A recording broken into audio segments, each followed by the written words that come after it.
नमस्ते। कहानियाँ दिल की में आपका एक बार फिर से स्वागत है। हमें जिंदगी में बहुत सी चीजें सीख दे जाती हैं, पर क्या हो अगर वो सीख देने वाला इंसान नहीं पर कोई चीज हो। तो चलिए शुरू करते हैं आज की कहानी, तारा और बोलते हुए जूते।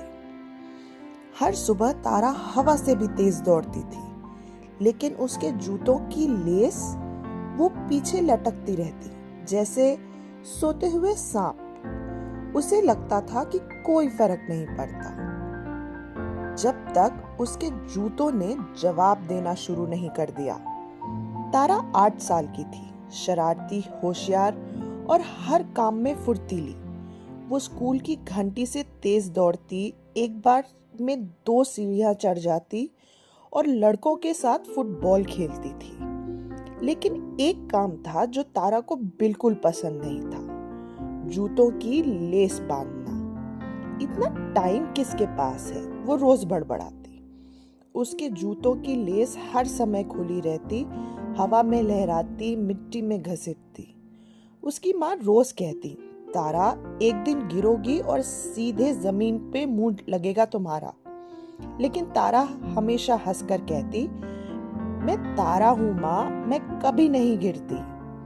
जब तक कि एक दिन वो सचमुच नहीं गिर पड़ी। उस दिन उसके स्कूल की दौड़ की प्रतियोगिता थी। तारा को पूरा भरोसा था कि वो ही जीतेगी। रेस की शुरू की सीटी बजी, तारा दौड़ी जैसे बिजली। बस फिनिश लाइन कुछ कदमों की दूरी पर था, तभी धड़ाम, उसका बायां जूता दाहिने में उलझ गया और तारा धड़ाम से कीचड़ में गिर गई। छपाक। पूरा स्कूल एकदम दंग होके देखता रहा। उसकी सफेद यूनिफॉर्म चॉकलेट रंग में बदल गई थी, बालों में कीचड़, और उसके पीछे दौड़ता हुआ लड़का उससे टकराकर फुटबॉल की तरह लुढ़क गया। तारा शर्मिंदा हो गई, भीगी हुई थी और गुस्से में अपने जूतों को घूर रही थी। रात को उसने जूते एक कोने में फेंके और बड़बड़ाई, बेवकूफ जूते। जैसे ही वो बिस्तर पर चढ़ने लगी, एक आवाज आई, बेवकूफ, हम। तारा चौंक गई, क्योंकि कमरे में तो कोई नहीं था।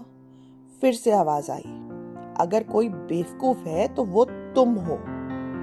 उसका बायां जूता तभी हिला। हमें हर दिन घसीटती हो, कीचड़ में फेंकती हो, लेस भी नहीं बांधती हो। हम दिन भर तुम्हारा वजन उठाते हैं और फिर तुम हमें कोने में फेंक देती हो, दाएं जूते ने कहा। तारा की आंखें खुली की खुली रह गईं। जूते बोल रहे हैं? हाँ, और हम थक चुके हैं, बाएं जूते ने कहा। हमें भी इज्जत चाहिए और थोड़ी सी पॉलिश भी, दाएं जूते ने मुस्कुराते हुए कहा। तारा फर्श पर बैठ गई। मुझे नहीं पता था तुम्हें इतना बुरा लगता है, जूते बोले। लोग तब तक हमारी परवाह नहीं करते जब तक कि वो गिर नहीं जाते। ये सुनकर तारा को पछतावा हुआ और अगली सुबह से सब कुछ बदल गया।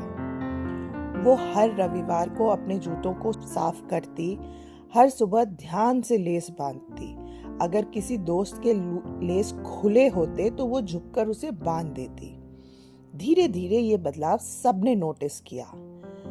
तारा अब कितनी समझदार हो गई है। उसके जूते भी हमेशा चमकते रहते हैं। यहाँ तक कि प्रिंसिपल ने भी कहा, तारा तुम अब बहुत जिम्मेदार लड़की बन गई हो।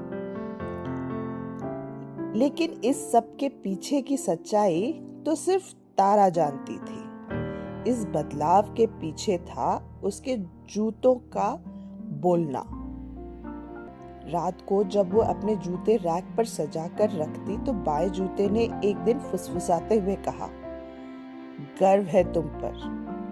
और दाएं जूते ने कहा, हम कल थोड़ा आराम करना पसंद करेंगे, तो थोड़ा दौड़ कम लगाना।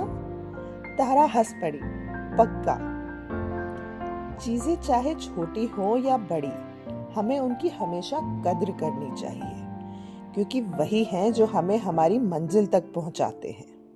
आशा है आपको हमारी आज की कहानी पसंद आई होगी। कमेंट्स में ज़रूर बताइएगा ये आपको कैसी लगी। धन्यवाद।